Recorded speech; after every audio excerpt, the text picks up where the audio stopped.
عاجل. البنك المركزي المصري بيثبت سعر الفايدة في خامس اجتماع السنة دي. طيب ايه الكواليس بقى؟ ايه القصة؟ ليه البنك المركزي المصري ثبت سعر الفايدة؟ وطبعا ايه هنتكلم احنا في قهوة الاقتصاد او برنامج بتاعنا قهوة الاقتصاد، فشعرنا ان احنا ايه بنتكلم ببساطة جدا. اي نعم الفيديو دوت احنا مش قاعدين في القهوة او مش في لوكيشن قهوة، بس ايه، بس احنا ملحقناش لسه ننزل نقعد القهوة، لسه نقعد مع المعادي كمان شوية. المهم، ليه البنك المركزي المصري ثبت سعر الفايدة؟ ماشي، خلينا نبص على الموضوع ببساطه شديده جدا. اول حاجه احنا عندنا ايه، البنك المركزي المصري بيعمل 6 اجتماعات، وعندنا فاضل لسه اجتماع السنه دي اللي هو ايه في ديسمبر الجاي او يعتبر في اخر ديسمبر. الاجتماعات اللي فاتت كلها البنك المركزي المصري نزل الفايده 6.25%، وده رقم كبير جدا جدا جدا. ليه؟ انت بتتكلم من 2022 البنك المركزي المصري كان قاعد بيزود الفايده وشويه يثبتها وبعد كده يزود وكده لحد ما وصل للذروه ان هو زود الفايده في شهر 3 2024. وساعتها بقى كان ايه اللي هو الاجتماع الاستثنائي دوت، ونزل شهادات استثنائيه، وطبعا ايه صفقه راس الحكمه والكلام ده. طيب اللي حصل بعد كده ان هو ايه، انا شفت لقاء قبل كده لاستاذ حسن عبد الله. اللقاء دوت كان بيتكلم ايه، او يعني كان بيتكلم في مؤتمر، قال لك ايه، كان في عز بقى ذروه ايه الدولار بقى السوق السوداء والكلام ده. قال لك انا مش ببص على سعر الصرف، انا ببص على ايه التضخم. طول ما التضخم عالي طول ما انا ايه هفضل بحاربه بادواتي ايه زي الفايده والكلام ده كله. التضخم لما يقل انا هبتدي ايه اقلل او ايه ابتدي دوره التيسير النقدي.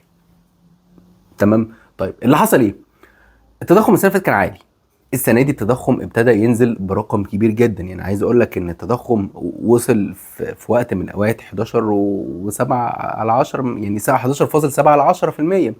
فده رقم ايه، ده احنا بنتكلم من جاي من ذروه التضخم اللي هو 35% و36 والارقام اللي هي الايه الارقام الكبيره دي كده. طبعا هتيجي ايه السؤال الشائع، وطبعا ايه الهجوم الشائع بيجي يقول لك ايه، يا عم وانت مش عايش معانا في البلد دي، تضخم ايه اللي نزل؟ يا عم الاسعار بتزيد، يا عم في اسعار عاليه زي ما هي. الفكره الاساسيه اللي انا عايز اقولها لك هنا، التضخم معناه زياده مستمره في اسعار السلع والخدمات.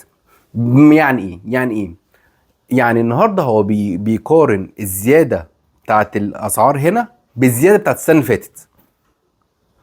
حلو. الزياده بتاعت السنه اللي فاتت عاليه قوي، لو نفتكر السنه اللي فاتت كانت الاسعار بتنط نطات غريبه. الزياده بتاعت السنه دي قليله. فانت لما تيجي تقارن بسنه الاساس معناها ايه، معناها ان الزياده بتاعت السنه دي اقل من زياده السنه اللي فاتت، عشان كده يقول لك التضخم قل. بس معناه بس برضو مفيش اسعار بتزيد، لا في اسعار بتزيد مش اقل من 15% و10% و12% اللي هو المعلن يعني. طيب المهم التضخم فضل ينزل ينزل ينزل، بس اللي حصل ان حصل اللي هو ضبط الماليه العامه، او حصل الاجراءات اللي هي ايه ان هم بيرفعوا الدعم من على البنزين والسولار. فالنهارده التضخم زاد، التضخم بعد ما كان 11.7 على 10% التضخم وصل لايه ل 12.5%، فزاد.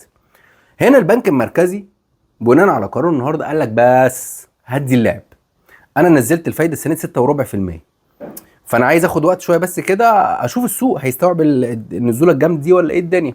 الحاجه التانيه احنا عندنا ايه، الفايده نزلت، عندنا تضخم زاد. زاد ليه؟ بسبب سعر البنزين او زياده البنزين والسولار. فبناء عليه ايه، بناء عليه ان النهارده لما بيحصل الزياده دي قال لك لا خلاص احنا نشوف الموضوع مش مشكله اما نريح اجتماع. توقعي طبعا الاجتماع الجاي ان هو ايه، ان هو يعني ينزل سعر الفايده يعني ممكن 1% او 1.5%. طيب ايه اللي هيحصل بقى في ال يعني بعد ما خلاص القرار ده طلع بقى واحنا خلاص شفنا ايه حصل تثبيت؟ طيب ايه بقى اللي بيحصل؟